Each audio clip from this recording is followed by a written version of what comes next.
লেখা ভুল গল্প। গল্প পাঠে নন্দন পাল ও কোয়েল পাল। সূত্রধর আমি, নন্দালী পাল।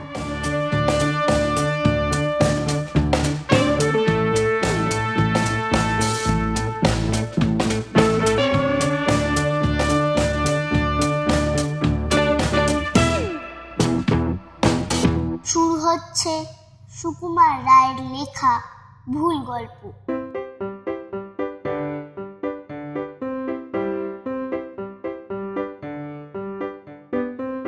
রামবাবু লোকটি যেমন কৃপণ, তার প্রতিবেশী বৃন্দাবন চন্দ্রের আবার তেমনি হাত খোলা। দুজনের মধ্যে বহু কালের বন্ধুতা, অথচ কি চেহারায়, কি স্বভাব প্রকৃতিতে কোথাও দুজনের মিল নেই। বৃন্দাবন বেঁটে খাটো গোলগাল গোছের মানুষ, তার মাথা ভরা টাক, গোঁফ দাড়ি সব কামানো। 56 বছর অতি প্রশংসার সঙ্গে রেজিস্ট্রি অফিসে চাকরি করে শেষ দিকে তার খুব পদোন্নতি হয়েছিল। এখন 60 বছর বয়সে তিনি সবেমাত্র পেনশন নিয়ে বিশ্রাম করছেন। তিনি, তার গিন্নি আর এক বুড়ো জ্যাঠামশাই, এছাড়া ত্রিসংসারে তার আর কেউ নেই। জ্যাঠামশাই বিয়ে টিয়ে করেননি, বৃন্দাবনের সঙ্গেই থাকেন। রামপ্রসাদ সান্যাল লোকটি ছিপছিপে লম্বা। পোস্টমাস্টার প্রাণশঙ্কর ঘোষ ছাড়া তেমন ঢ্যাঙা লোক সে পাড়াতে আর খুঁজে পাবে না। এক অক্ষর ইংরেজি জানেন না, কিন্তু মার্বেল পাথর আর পাটের তেলের ব্যবসা করে তিনি প্রকাণ্ড দোতলা বাড়ি করেছেন, দেশে জমিদারি কিনেছেন আর নানা রকম কারখানার অংশীদার হয়ে বসেছেন। তার 8টি ছেলে, কিন্তু মেয়ে একটিও হলো না বলে তার ভারী দুঃখ। প্রকাণ্ড কপাল, তার উপর এক রাশ কাঁচা পাকা চুল, মুখে লম্বা লম্বা দাড়ি আর চোখে হাল ফ্যাশনের ফ্রেম ছাড়া চশমা। কানের সঙ্গে তার সম্পর্ক নেই, কেবল নাকের উপর স্প্রিং দিয়ে এঁটে বসানো। মোট কথা দেখলেই বোঝা যায় যে মানুষটি কম কেউ কেটা নন।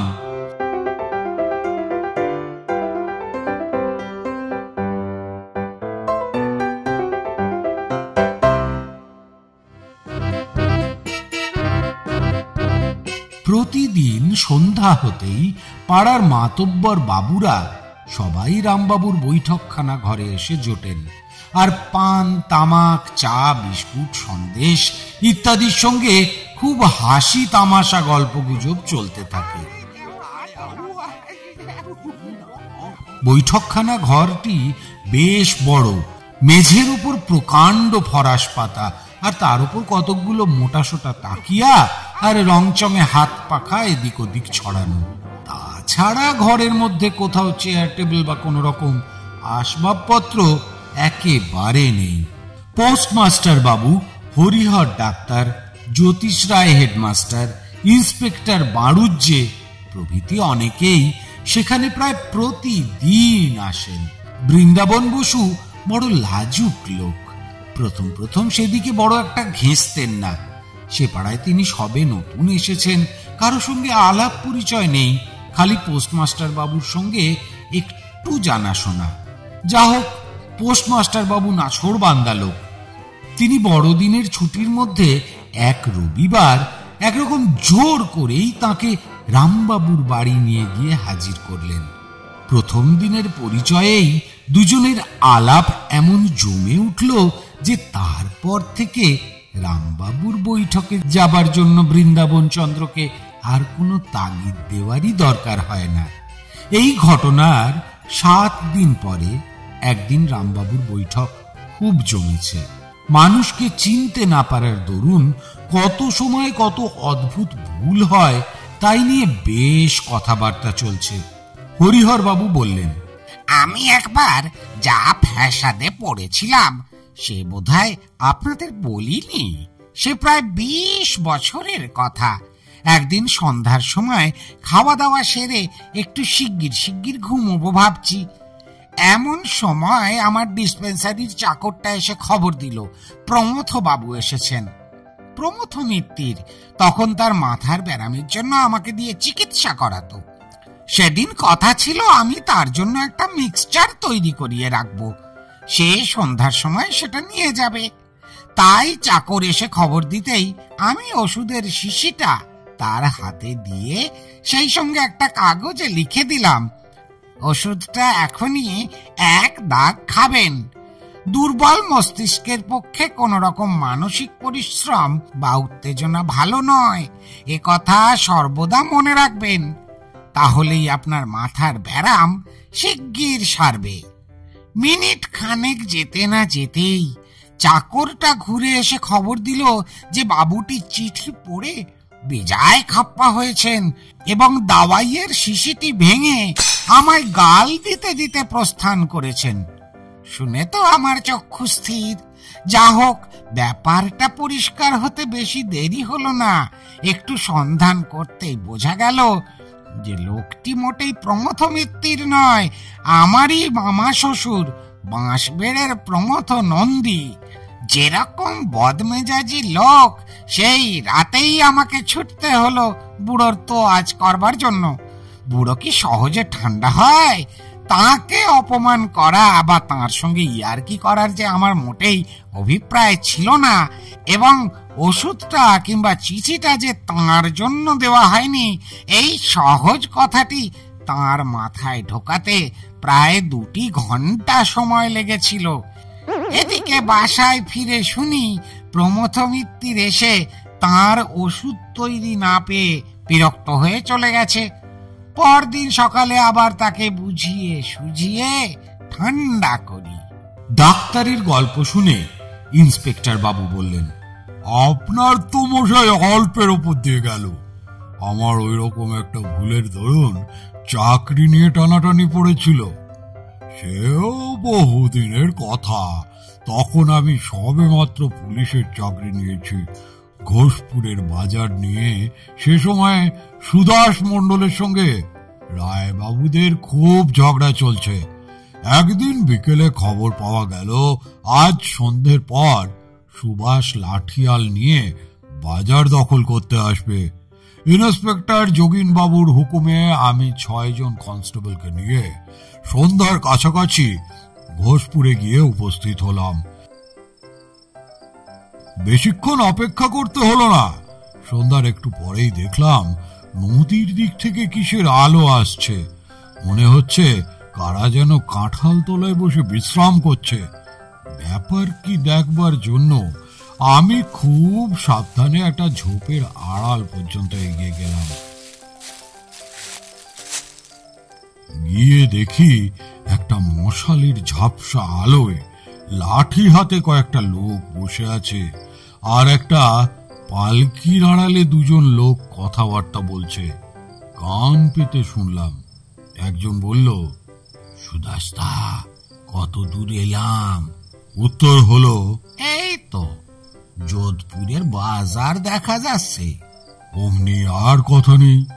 আমি জোরে শীষ দিতেই সঙ্গে পুলিশগুলো মার মার করে তেড়ে এসছে।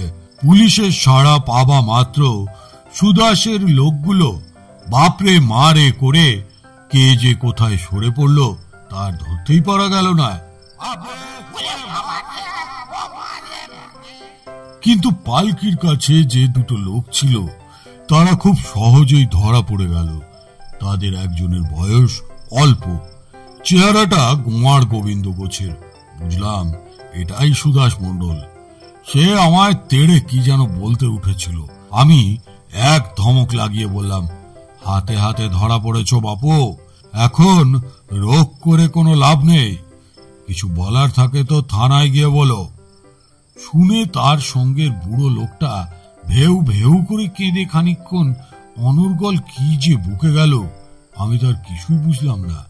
খালি বুঝলাম সে আমাকে তার সুদাসদার পরিচয় বোঝাচ্ছে।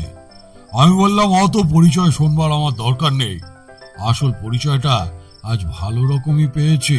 তারপর তাদের হাত করা পড়িয়ে মহা ফুর্তিতে তো থানায় এনে হাজির করা গেল। তারপর মশাই যা কাণ্ড! হেড ইন্সপেক্টর যতীন বাবু রাগে আগুনের মতো লাল হয়ে টেবিল থাপড়ে দোয়াত উল্টে কাগজ কলম ছুঁড়ে আমায় খুব সহজেই বুঝিয়ে দিলেন যে আমি একটি আস্ত রকমের হস্তি মূর্খ ও অর্বাচীন পাঁঠা।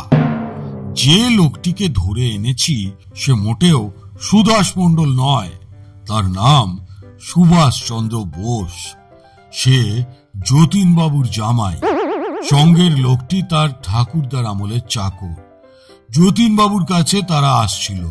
আমার বুদ্ধিটা হাঁ করা বোয়াল মাছের মতো না হলে আমি সুভাষ শুনতে কখনোই সুদাস শুনতাম না, ইত্যাদি।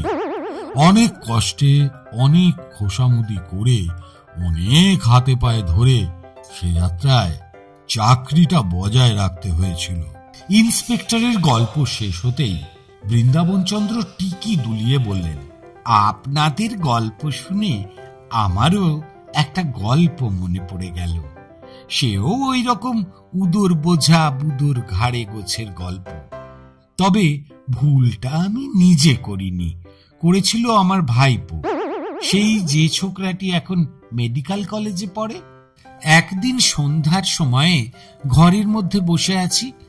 ঘরেও বাতি জ্বালা হয়নি, বাইরেও বেশ অন্ধকার। খালি সরু নখের মতো একটুখানি চাঁদ সবেমাত্র পূব দিকে উঁকি দিয়েছে। এমন সময় মনে হলো একটা মানুষ দেয়াল বেয়ে বাড়ির ছাদের ওপর উঠছে। বৃন্দাবন বাবু সবে এইটুকু বলেছেন, সে সময় বারান্দায় কে ডাক দিল, বাবু টেলিগ্রাম। রামবাবু তাড়াতাড়ি উঠে গিয়ে টেলিগ্রাম খানা নিয়ে আসলেন। তারপর চোখের চশমাটি কপালে তুলে টেলিগ্রাম খানা খুলে পড়তে লাগলেন। পড়তে পড়তে তাঁর চোখ ক্রমেই গোল হয়ে উঠছে দেখে ডাক্তারবাবু জিজ্ঞাসা করলেন, কি ব্যাপারখানা কি?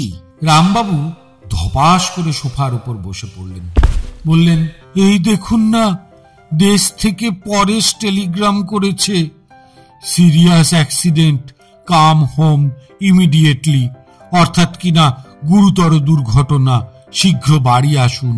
রামবাবুর 3 ছেলে কয়েকদিন হলো পুজোর ছুটিতে দেশে গেছে, আর একটি মামা বাড়িতে আছে, আর বাকি 3টি বাড়িতেই মায়ের কাছে রয়েছে।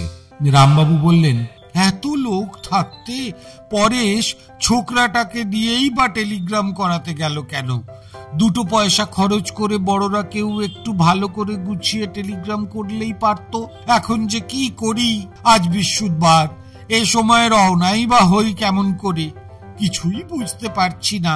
তিনি চাকরকে ডেকে 3 তলার বড় ঘর থেকে তার কলমটা আনতে বললেন, আর বললেন, একটা টেলিগ্রাম করে দেখা যাক কি জবাব আসে। এই বলে তিনি আবার টেলিগ্রামটা পড়তে লাগলেন। গল্পগুজব তো চুলোয় গেল।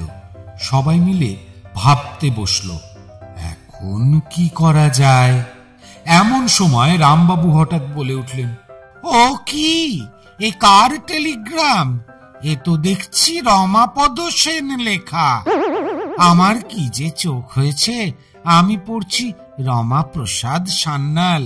বলতেই পোস্টমাস্টার প্রিয়শঙ্কর বাবু বলে উঠলেন, ও রমাপদ, যে ও পাড়ার গোপীবাবুর ভাই। আমি জানি তার শ্বশুরের নাম পরেশনাথ কি যেন। তখন খুব একটা হাসির ধুম পড়ে গেল। রামবাবু বললেন, দেখলেন মশাই, পিয়নটার কাণ্ড, এক ভুল টেলিগ্রাম দিয়ে আমায় মেরেছিল আর কি। একই বুড়ো বয়স, তাতে আবার জানেন তো আমার হার্টের ব্যারাম আছে। হেডমাস্টার জ্যোতিষবাবু শুনে হেসে বললেন, আপনি আবার এরই মধ্যে বুড়ো হলেন কি করে? রামবাবু বললেন, বিলক্ষণ, এ পাড়ায় আমার মতো বুড়ো আর কটি খুঁজে পান দেখুন তো। এই আষাঢ় মাসে আমি 60-এর কোঠায় পা দিয়েছি। বৃন্দাবন বাবু বললেন, তাহলে আমার জ্যাঠামশাইয়ের কাছে আপনার হার মানতে হলো, তার বয়স 69। ডাক্তারবাবু বললেন, আমারও বড় কম হয়নি, 64 পার হয়ে গেছে, কিন্তু এ পাড়ায় বয়সের জন্য যদি প্রাইজ দিতে হয় তাহলে ভোলানাথের বাপকেই দেওয়া উচিত। তার নাকি এখন 78 বছর চলছে।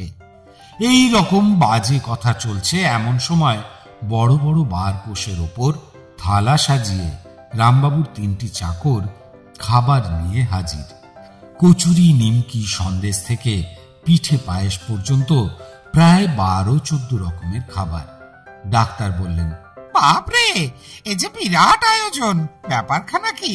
রামবাবু বললেন, ওই যা, আসল কথাই বলতে ভুলে গেছি। আজ আমার জামাই এসেছেন, তাই বাড়িতে একটু মিষ্টি মুখের আয়োজন করা হয়েছে। ডাক্তারবাবু হেসে বললেন, এত বড় গুরুতর কথাটাই বলতে ভুলে গেলেন।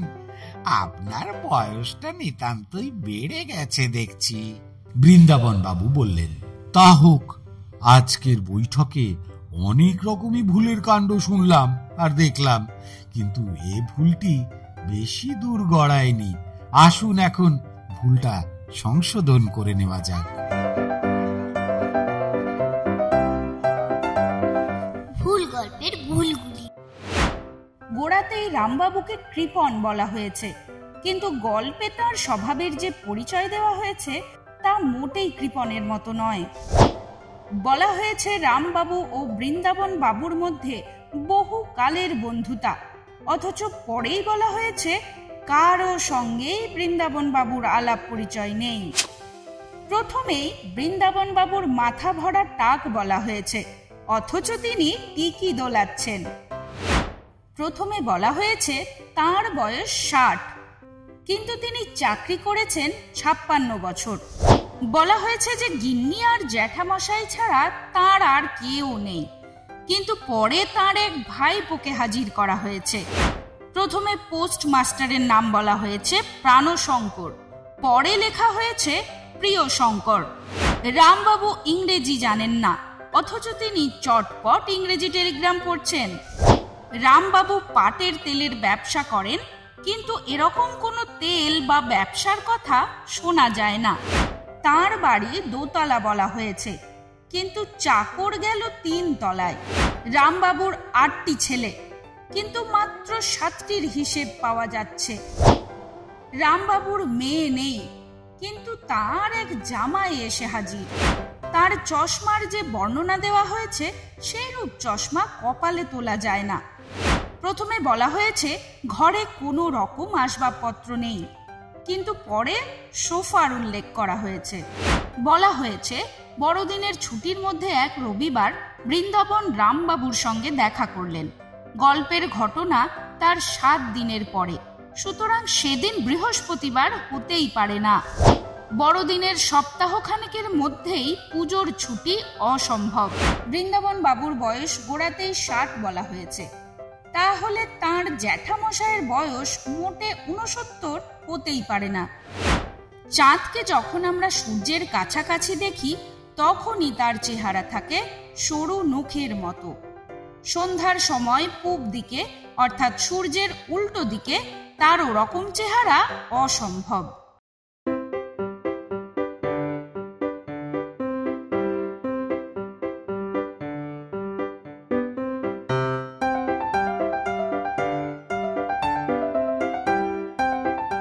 এতক্ষণ শুনলেন সুকুমার রায়ের লেখা ভুল গল্প। গল্পটি যদি আপনাদের ভালো লাগে তাহলে ভিডিওটি লাইক করবেন, আমাদের চ্যানেলটিকে সাবস্ক্রাইব করবেন আর বেল আইকনে ক্লিক করবেন।